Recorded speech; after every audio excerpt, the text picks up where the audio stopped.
Bitches love the gram. Oh wait, shit.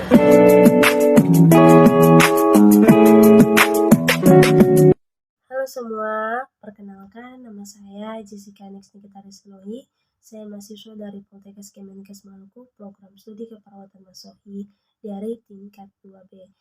Ya teman-teman, di sini saya akan menjelaskan tentang penggunaan dari buku 3S, terlebih khusus penggunaan dari buku SLKI atau Standar Luaran Keperawatan Indonesia.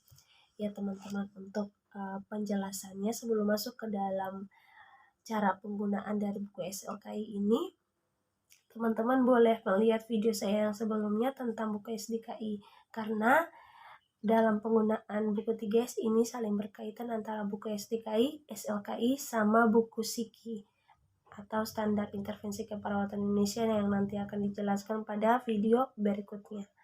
Teman-teman, masih sama tujuan dari PPNI membuat buku SDKI, buku SLKI, sama buku SIKI untuk menjadi pedoman bagi setiap perawat dalam menentukan diagnosa, menentukan intervensi, bahkan menentukan luaran keperawatan Indonesia yang akan diterapkan pada pasien.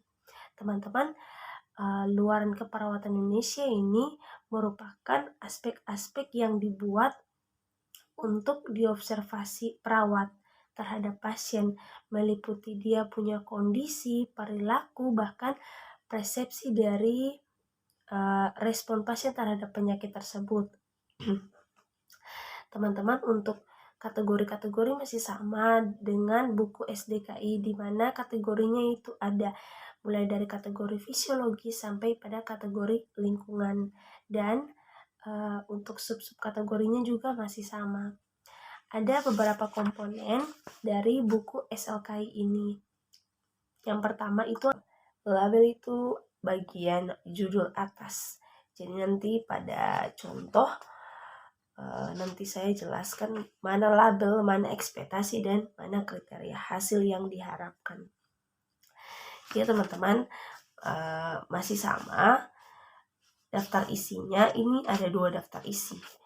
Yang pertama itu ketika di buku SDKI itu hanya 1 daftar isi, tetapi pada buku SLKI sama SIKI itu ada 2 daftar isi, di mana ada daftar isi nanti saya tampilkan di sini, teman-teman boleh lihat ada daftar luaran keperawatan dan daftar tautan SDKI.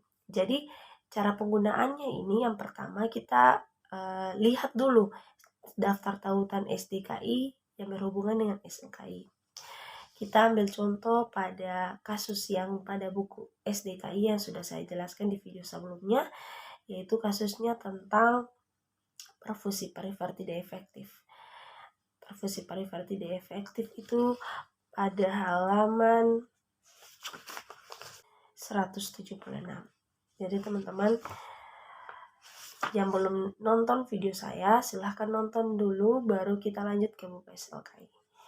Jadi kita tadi pada pembahasannya perfusi perifer tidak efektif berada pada halaman 176. Jadi teman-teman boleh lihat di sini bagi yang tidak mempunyai buku, bagi 176. Teman-teman, di halaman 176 perfusi perifer tidak efektif. Nanti saya tampilkan di sini ya teman-teman. Di situ ada 2. Ada luaran utama, ada luaran tambahan. Pasti teman-teman bertanya bahwa mengapa sih kalau angkat standar luaran keperawatan Indonesia itu harus luaran utama? Kenapa tidak luaran tambahan? Teman-teman, diangkat luaran utama karena pada penanganannya, pada kriteria hasilnya, itu masalah yang diselesaikan sangat banyak yang terdapat pada tanda dan gejala mayor yang diderita oleh pasien. Sehingga di luaran utama ini yang harus diselesaikan masalahnya duluan. Luaran tambahan ini tanda dan gejalanya itu bisa muncul, bisa tidak. Oke teman-teman, luaran utama itu perfusi perifer. Kita buka lagi pada daftar isi luaran. di depan kita cari perfusi perifer. Kita cari perfusi perifer.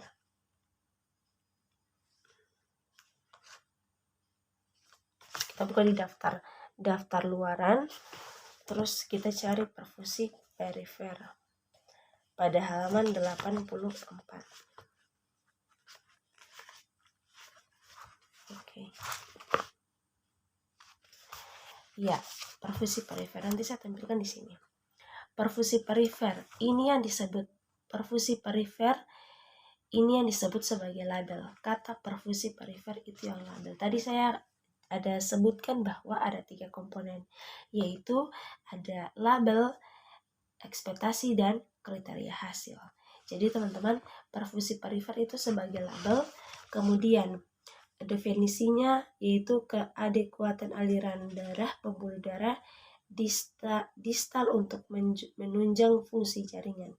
Ekspektasinya meningkat, berarti hasil yang ingin dicapai yaitu banyak yang meningkat, harus membaik.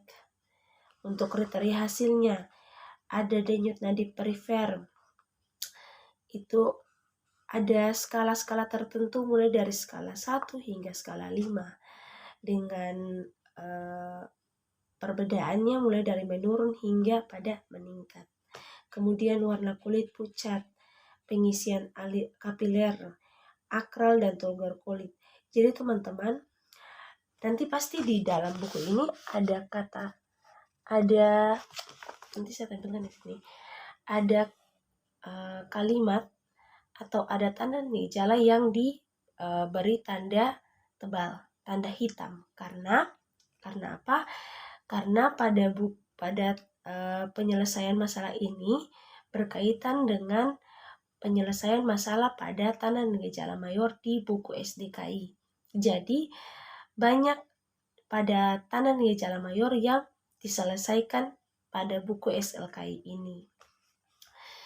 Jadi ada denyut nadi perifer, warna kulit pucat, pengisian kapiler, akral, dan turgor kulit. Itu yang ada tadi pada 80-100% tanda gejala mayor. Jadi itu cara membuka buku SLKI. Jadi kita ulang mulai dari daftar isi. Daftar isi ada 2. Ada daftar isi luaran keperawatan dan ada daftar tautan. Jadi yang pertama itu kita buka dulu di daftar tautan. Kita kaitkan dengan masalah pada diagnosa keperawatan yang sudah kita ambil. Kan kita kemarin yang sudah kita ambil. Kita ambil diagnosa keperawatan itu adalah perfusi perifer tidak efektif. Sehingga kita lihat pada buku daftar tautan SDKI SLKI itu perfusi perifer tidak efektif. Setelah sudah dibuka perfusi perifer tidak efektif, kita lihat luaran utamanya itu apa. Nah, karena sudah dapat luaran utamanya perfusi perifer, kita buka lagi pada daftar luaran keperawatan. Kita cari perfusi perifer. Perfusi perifer pada halaman 84. Di halaman 84 itu ada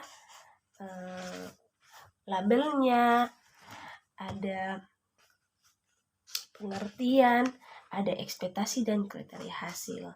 Di mana kriteria hasil pada perfusi perifer ini banyak menyelesaikan masalah pada tanda dan gejala mayor yang sudah diangkat pada diagnosa keperawatan sebelumnya.